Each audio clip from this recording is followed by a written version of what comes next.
Bangladesh cricket board মাদ্রাসা ছাত্রদের জন্য টুর্নামেন্টের আয়োজন করতে যাচ্ছে, বিষয়টাকে আপনি কিভাবে দেখছেন? দেখুন, ক্রিকেট বা ফুটবল বা অন্যান্য যে সমস্ত খেলাধুলা আছে, এই সমস্ত খেলাধুলার বিধান অন্য সাধারণ মানুষের জন্য যেমন মাদ্রাসার ছাত্রদের জন্য তেমন। ইসলাম শরিয়ার বিধিবিধান সকল মুসলমান, প্রাপ্তবয়স্ক, নারী, পুরুষ, সুস্থ বিবেক সম্পন্ন সকলের জন্য সমানভাবে প্রযোজ্য। এক্ষেত্রে সাধারণ মানুষের জন্য, আলেম ওলামাদের জন্য, স্কুল কলেজের জন্য, মাদ্রাসার ছাত্রদের জন্য আলাদা বিধান নেই।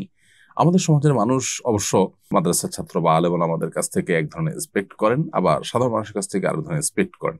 এক্সপেকটেশনের ব্যাপারটা হলো যে মাদ্রাসার ছাত্ররা বা আলেম ওলামারা পরিপূর্ণ দিন পালন করেন, এটা তাদের সুধারণা। আবার বাকিরা দিন থেকে অনেক দূরে, সেটা একটা বাস্তবতা।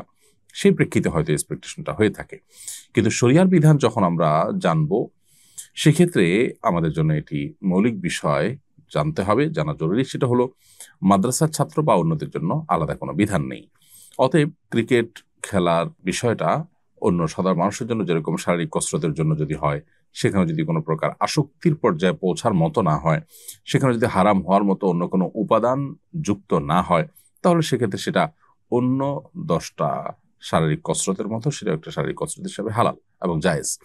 এখানে টাকনোর উপরে আপনি প্যান্ট রাখেন, আপনি যদি হাফ প্যান্ট না পরেন, অর্থাৎ আপনার সতর উন্মুক্ত না করেন, এবং আপনি যদি আসক্তির লেভেল পর্যন্ত না নিয়ে যান, সেখানে যদি জুয়ার কোনো আপনার আয়োজন না থাকে, সেখানে যদি বিপদ দিগির আয়োজন না থাকে, তাহলে এই টুর্নামেন্টে অংশগ্রহণ করা মৌলিকভাবে শারীরিক কসরতের উদ্দেশ্যে এটা জায়েজ আছে। সেটা মাদ্রাসার ছাত্ররা করলেও জায়েজ, বাইরের লোকদেরা করলেও জায়েজ।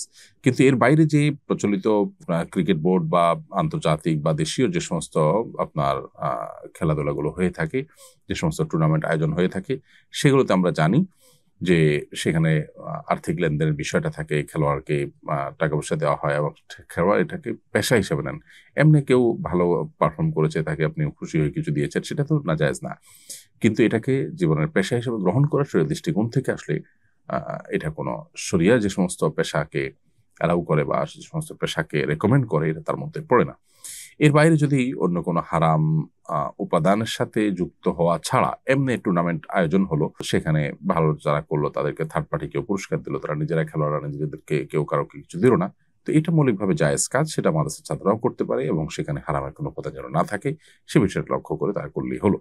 কিন্তু এটাকে আজকাল যেভাবে খুব সিরিয়াস ইস্যুতে পরিণত করা হয়েছে, বরং একটা দেশের সবচেয়ে সিরিয়াস ইস্যুগুলোর মধ্যে একটাকে খেলাকে পরিণত করা, যার নামই হলো খেলা, তামাশা, সেটাকে আপনার সবচেয়ে সিরিয়াস ইস্যুতে পরিণত করা হয়েছে। এবং এটার পেছনে যে আমাদেরকে যারা কন্ট্রোল করার চেষ্টা করছেন, তাদের যে প্ল্যান প্রোগ্রামগুলো, সেগুলো দিনের আলোমতো পরিষ্কার যে মানুষের দিনী চেতনাকে ভোঁতা করা, মানুষকে দুনিয়ার মধ্যে মগ্ন করে রাখা এবং আরো নানাবিধ সেখানে তাদের কমার্শিয়াল লক্ষ্য উদ্দেশ্য থাকে, সেগুলো বাস্তবায়ন করার জন্য জাস্ট টুল হিসাবে আমরা ব্যবহৃত হচ্ছি। সে বিষয়গুলো আমাদের মাথায় রাখা দরকার এই সমস্ত টুর্নামেন্ট আয়োজন করার ক্ষেত্রে বা সেগুলোতে অংশগ্রহণ করার ক্ষেত্রে।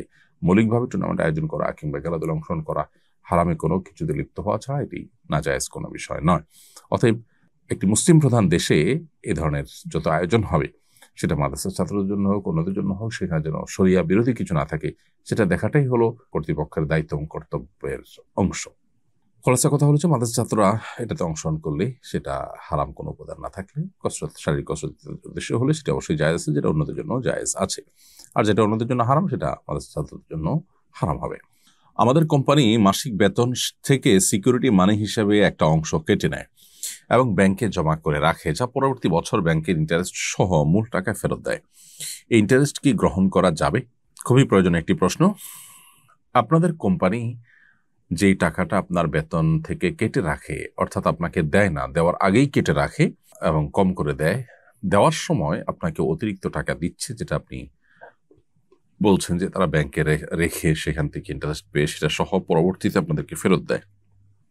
এই টাকাটা আপনার জন্য সরাসরি সুদে মাধ্যমে প্রাপ্ত টাকা হিসাবে গণ্য হবে না, কারণ এখানে আপনার মালিক আপনার বেতন দেওয়ার আগেই যে টাকাটা আপনাকে রেখে দিয়েছে, সেই টাকাটা তারা লেনদেন করেছে ব্যাংকের সাথে, এখানে আপনি কোনো সুদের সাথে জড়ান নাই।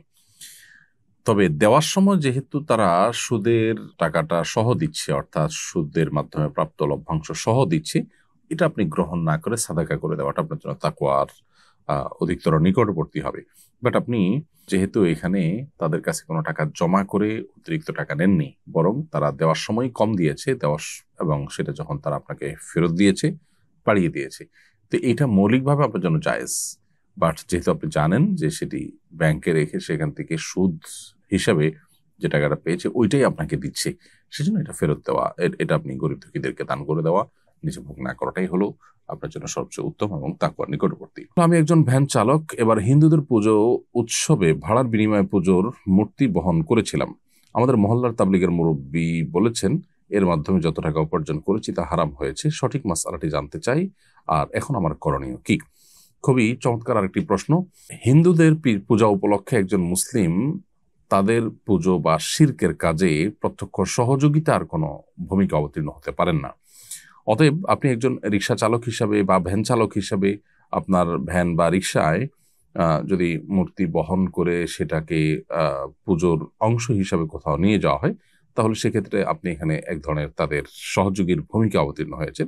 অনেক হিন্দু ভ্যান চালক আছেন বা অনেক হিন্দু গাড়ি মালিক আছেন, তারা এই কাজটি করতে পারেন, কিন্তু অ্যাজ এ মুসলিম এটি আপনার জন্য করা জায়েজ নয়। একজন হিন্দু তিনি এই কাজটি করতে পারেন বলতে এটা তার বিষয়, কিন্তু মুসলমান হিসাবে আপনার জন্য, যেহেতু বিশ্বাস করেন যে শিরক আল্লাহর নিকট সবচেয়ে বড় অপরাধ, আপনি যদি কোরআনে বিশ্বাস করেন আল্লাহ তাআলার নির্দেশ এবং নিষেধকে মেনে চলতে হবে সেটাতে বিশ্বাস করেন, সো আপনার ঈমানের আলোকে এই কাজটি আপনি করতে পারেন না। বিধায় এটি আপনার গুনাহ হয়েছে, অন্যায় হয়েছে, এর জন্য আল্লাহর কাছে আপনার ইস্তেগফার করা উচিত, তওবা করা উচিত। আল্লাহ সুবহানাহু ওয়া তাআলা কোরআনে কারিমে বলেছেন তাআওয়ানু আলাল বিররি ওয়াত তাকওয়া ওয়া লা তাআওয়ানু আলাল ইসমি ওয়াল উদওয়ান, তোমরা ভালো কাজে তাকওয়ার কাজে একে অন্যের সহযোগী হও, কিন্তু পাপ এবং সীমা লঙ্ঘনের কাজে কেউ কারোর সহযোগীর ভূমিকায় অবতীর্ণ হয়ও না। এই জন্য কোনো পাপ, শিরক বা গুনাহের কাজ হবে আপনি জানেন, অতএব সে কাজে সহযোগিতা আপনার মাধ্যমে যদি হয়ে যায়, প্রত্যক্ষ সহযোগিতা যদি আপনার মাধ্যমে হয়, সেটা আপনার ভ্যানের মাধ্যমে শিরকের উপাদানকে নিয়ে যাওয়া হলো, আপনি জানেন এটা দিয়ে শিরক করা হবে, তাহলে এটা প্রত্যক্ষ সহযোগীর ভূমিকা অবতীর্ণ হওয়ার মতোই। সো এটা আপনার জন্য জায়েজ হবে না, এবং এর মাধ্যমে উপার্জিত যে টাকাটি আপনার হাতে এসেছে, হস্তগত হয়েছে, সেটা সাদাকা করে দিবেন গরিব দুঃখীদেরকে, এতিম মিসকিনদেরকে, এবং সেখানে আপনি নিজে দানের যে সওয়াব পাওয়ার কথা সেটা নিয়ত করবেন না। এর মাধ্যমে আল্লাহর কাছ থেকে আপনি দায়মুক্ত হতে পারেন, এবং ভবিষ্যতের উপর আপনাকে সতর্ক থাকতে হবে এবং তওবা করতে হবে খাঁটিভাবে, যেন আর কখনো কোনো অন্যায়, কোনো গুনাহের কাজে আপনি সহযোগীর ভূমিকা অবতীর্ণ না হন। আস-সুন্নাহ ফাউন্ডেশন, উম্মার স্বার্থে সুন্নাহর সাথে।